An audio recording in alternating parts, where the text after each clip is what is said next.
2020년 4월 17일 큐티 말씀입니다.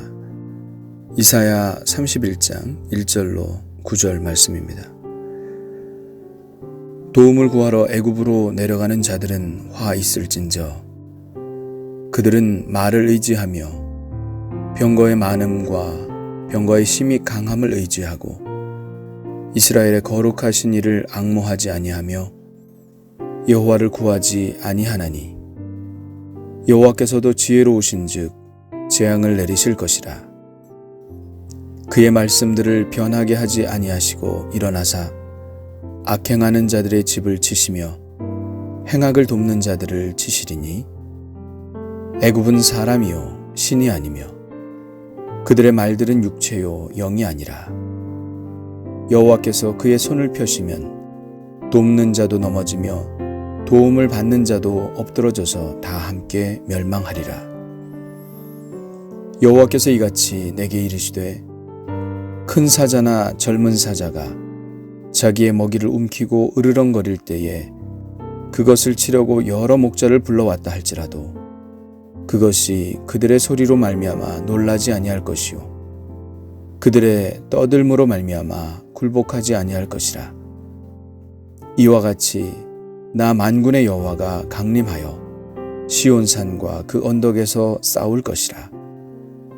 새가 날개치며 그 새끼를 보호함같이 나 만군의 여호와가 예루살렘을 보호할 것이라. 그것을 호위하며 건지며 뛰어넘어 구원하리라 하셨느니라. 이스라엘 자손들아, 너희는 심히 거역하던 자에게로 돌아오라. 너희가 자기 손으로 만들어 범죄한 은우상, 금우상을 그 날에는 각 사람이 던져버릴 것이며 아수르는 칼에 엎드러질 것이나 사람의 칼로 말미암음이 아니겠고 칼에 삼켜질 것이나 사람의 칼로 말미암음이 아닐 것이며 그는 칼 앞에서 도망할 것이요 그의 장정들은 복역하는 자가 될 것이라. 그의 반석은 두려움으로 말미암아 물러가겠고 그의 고관들은 기치로 말미암아 놀라리라.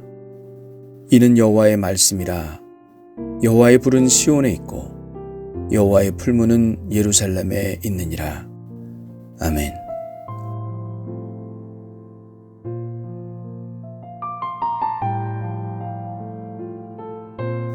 오늘 말씀은 BC 701년 아수르 임금 산헤립이 예루살렘을 위협했을 때를 배경으로 하고 있습니다. 외국의 군대가 위협하는 상황에서 백성들은 얼마나 두려움을 가질까요? 더군다나 상대는 이미 21년 전 북이스라엘을 멸망시킨 아수르라는 패권국입니다. 백성들보다 더 두려움을 가진 것은 아마도 남유다의 지도자들이었을 것입니다. 지도자들은 가진 것이 많았고 전쟁이 일어나면 모든 것을 빼앗길 뿐만 아니라 목숨도 잃을 것이기 때문입니다. 그래서 그들은 모여서 대책을 세웁니다. 어떻게 하면 아수르로부터 이 나라를 지킬 수 있을까?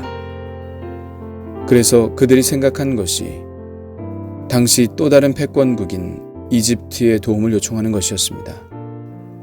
아마도 수많은 재물들을 가지고 말과 병거와 마병들, 용병들을 수입하자고 했을 것입니다. 이것이 그들이 생각할 수 있는 전부였습니다. 이것이 그들이 생각해낸 지혜였습니다. 그러나 2절에 하나님은 이렇게 말씀하십니다. 여호와께서도 지혜로우신즉 재앙을 내리실 것이라. 사람이 아무리 자기의 지혜로 어떤 상황을 빠져나가려고 해도 그것이 하나님의 뜻이 아니라면 하나님은 더 어려운 상황을 만드실 수도 있습니다. 장기에서 장군하면 멍군하는 것처럼 우리가 아무리 지혜로 좋은 수를 쓴다 해도 그것이 하나님의 뜻이 아니라면 우리는 우리의 어려움에서 벗어날 수 없습니다. 하나님의 지혜는 늘 우리를 능가하시기 때문입니다. 우리가 해야 할 일은 우리의 지혜를 짜내서 인간적인 해결 방법을 찾는 것보다 먼저 하나님 앞에 엎드리는 것입니다. 하나님께서 주시는 지혜와 방법으로 어려움을 빠져나가야지, 하나님을 배제한 채 나의 지혜로 하려고 하면 언제나 실패를 반복할 뿐입니다. 하나님의 뜻은 무엇입니까? 1절에 나와 있습니다. 도움을 구하러 애굽으로 내려가는 자들은 화 있을진저 그들은 말을 의지하며 병거의 많음과 마병의 심히 강함을 의지하고 이스라엘의 거룩하신 이를 앙모하지 아니하며 여호와를 구하지 아니하나니. 인간적인 수단을 의지하지 말고 하나님을 의지하라는 말씀입니다. 특히 하나님은 애굽의 도움을 요청하는 것에 대해서 매우 싫어하셨습니다. 애굽은 이스라엘이 종살이에서 해방된 곳입니다. 애굽의 도움을 요청한다는 것은 하나님께서 해방시켜 주신 것을 잊어버리고 다시 노예 상태로 돌아간다는 것을 의미합니다. 다시 옛날의 자리로 돌아간다는 것을 의미합니다. 애굽은 바로 옛 생활입니다.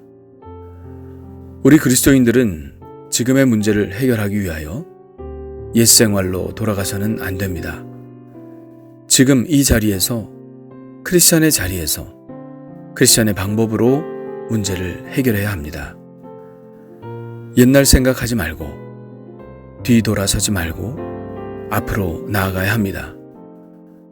우리의 믿음의 선배들은 이 찬양을 즐겨 불렀죠. 주님 뜻대로 살기로 했네. 주님 뜻대로 살기로 했네. 주님 뜻대로 살기로 했네. 뒤돌아서지 않겠네. 어떤 어려움이 있어도, 어떤 곤경과 유혹에 직면해도 옛 생활로 돌아가서는 안 됩니다. 뒤돌아서지 말고 앞으로 계속해서 나아가야 합니다.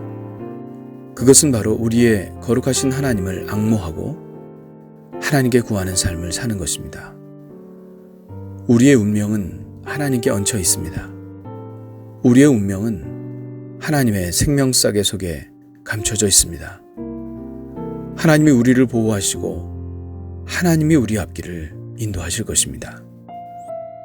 하나님이 유다 백성들을 보호하시는 의지를 한번 보십시오. 자기의 먹이를 움켜쥐고 있는 큰 사자와 젊은 사자에 비유하고 있습니다. 먹이를 움켜쥐고 있는 사자는 아무리 목자들이 많이 와도 절대 그 먹이를 놓치지 않을 것입니다. 목숨을 걸고 그 먹이를 지킬 것입니다. 또 5절에 이렇게 말씀하고 있습니다. 새가 날개치며 그 새끼를 보호함 같이 나 만군의 여호와가 예루살렘을 보호할 것이라. 그것을 호위하며 건지며 뛰어넘어 구원하리라. 새끼를 지키려 싸우는 어미새의 투쟁을 우리는 압니다. 자기가 쪼아먹히더라도 새끼 새들을 보호하려고 하는 투쟁, 그 눈빛을 우리는 압니다. 하나님이 이토록 치열하게 우리를 지키신다는 것입니다. 그러니 우리는 누구를 의지해야 하겠습니까? 지혜는 바른 길을 가는 것입니다. 지혜는 위기를 모면하는 것이 아닙니다. 지혜는 올바른 길을 가는 것입니다. 그것이 참 지혜인 것은 그렇게 할 때 하나님의 우리의 삶에 개입하시고 우리의 길을 도우실 것이기 때문입니다. 이사야 선지자는 하나님을 대신하여 유다 백성들에게 호소합니다. 이스라엘 자손들아, 너희는 심히 거역하던 자에게로 돌아오라. 만일 우리가 지금 하나님을 앙모하지 않고 하나님께 도움을 요청하지 않는다면, 나의 지혜로 해결하려 하고 인간적인 수단에만 몰두한다면 이 말씀을 들어야 합니다. 하나님께로 돌아오십시오. 하나님은 우리를 호위하며 건지며 뛰어넘어 구원하실 분입니다. 하나님만이 우리의 도움이시고 우리가 의지할 분입니다.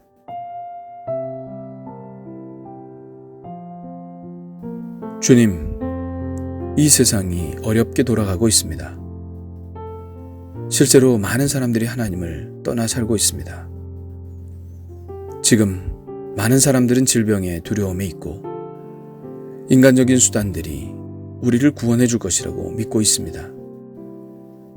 돈 몇 푼이 나의 삶을 나아지게 할 것이라고 기대하고 있습니다. 정말 그렇습니까? 이것이 하나님께로 돌아오라는 하나님의 사인이라면 우리는 지금 무엇을 하고 있는 것입니까? 이 어려운 시기에 깨닫게 하옵소서, 돌아오게 하옵소서. 기도의 자리로, 부르짖음의 자리로, 회개의 자리로 돌아와 우리의 마음이 온전히 하나님을 앙망하게 하옵소서. 예수님의 이름으로 기도합니다. 아멘.